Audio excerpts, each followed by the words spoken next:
We finally come now to the day of Eid, and it might feel bittersweet. It might feel like that same anxiety and concern that was there at the beginning now might be here for a completely different reason, which is that we're afraid of, all of the temptation and the distractions that await us on the other side. But it's important to understand that, just as we fasted in obedience and subservience to Allah, we break our fast and we celebrate also in obedience and subservience to Allah. Right? Eid is something that was prescribed upon us, that something that was commanded and instructed and given to us by the Prophet ﷺ as a day of celebration, as a day of honoring this beautiful act of worship.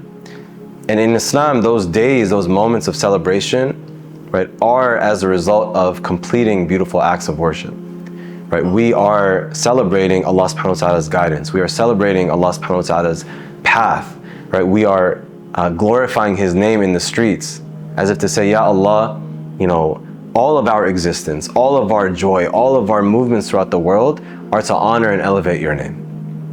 So we celebrate because we were told to celebrate, and it should be a day of happiness.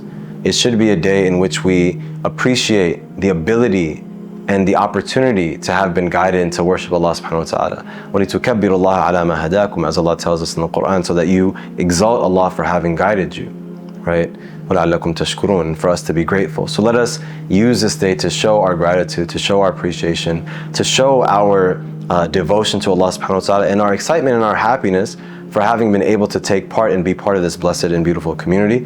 And as part of that, it should be a day of celebration, not just for us, but for our families, for our communities. And this is why the Sadaqatul Fitr, or the Zakatul Fitr as it's also known, was prescribed, so that the day of Eid can be a day of celebration for all, regardless of their financial background or their circumstance, right?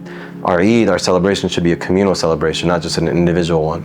So we're also invited to think about those around us that may not have somebody to celebrate with, may not have somebody to connect with on this day, and also include them and think of them as well. And there are technical aspects of Eid that should be considered, but suffice to say that it should be a day that everybody comes out to. So if you have work or you have other commitments or other responsibilities, put those aside and take part in this, because it is your pride, it is your heritage, it is your legacy, it is your tradition. And so we should all celebrate it and engage with it in that way, give it the honor that it deserves, and make it a day of happiness and celebration. Eid Mubarak to all of you. May Allah accept from us.